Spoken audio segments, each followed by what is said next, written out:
Saya ingin memberikan warning, peringatan buat diri saya dan semua.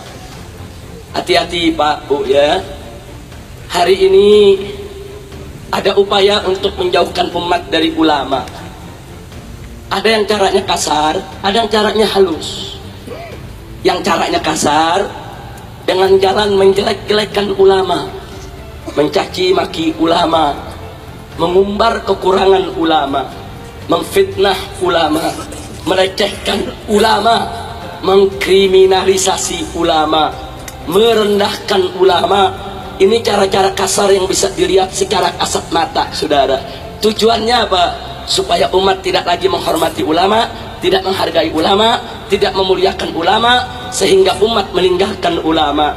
Inna lillahi wa inna ilaihi raji'un. Tapi ada juga yang caranya halus, saudara. Caranya halus, caranya nggak kelihatan dia benci ulama, caranya nggak kelihatan dia musuhi ulama. Caranya halus Pak, caranya halus Bu. Bagaimana cara dia? Perhatikan baik-baik saudara. Saya berikan beberapa contoh. Pertama, apa dia katakan?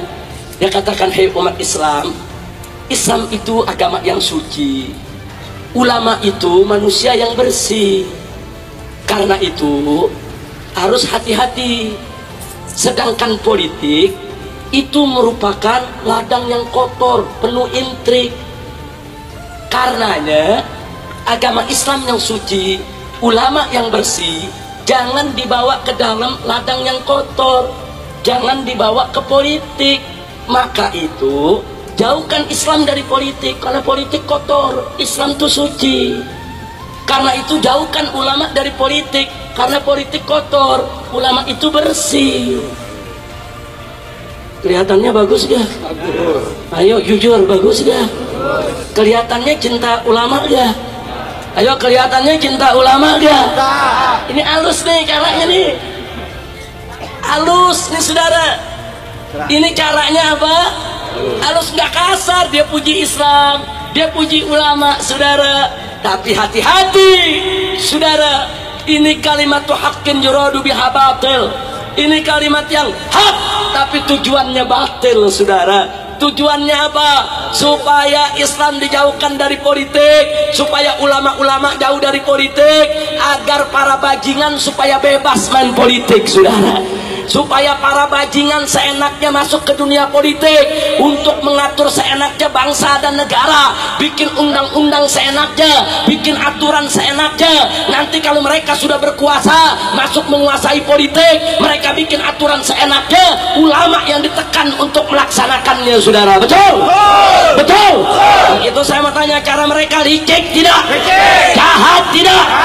Hati-hati saudara. Maka itu kita jawab di sini. Hei, betul, Islam itu memang bersih, Islam itu memang suci. Betul, ulama itu memang mulia, ulama itu dimuliakan Allah. Innama yakhshallah min ibadihil ulama. Ulama itu memang takut kepada Allah. Allah nyatakan dalam ayat yang lainnya lagi, yarfa'illahu alladhina amanu minkum walladhina utul ilma darajat. Allah meninggikan kedudukan para ulama. Betul, Islam itu suci, ulama itu bersih, Islam itu mulia, ulama itu terhormat. Betul.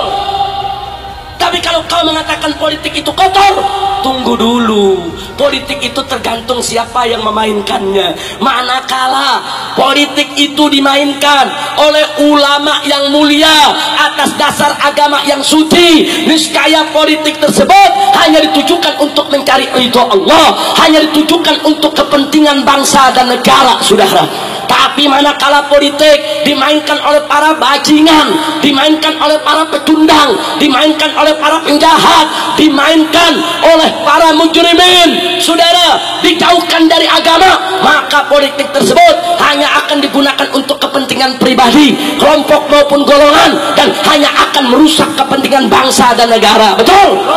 Jadi politik tergantung pemainnya saudara. Kalau yang main bersih jadi bersih, yang main kotor jadi kotor. Kira-kira jelas tidak?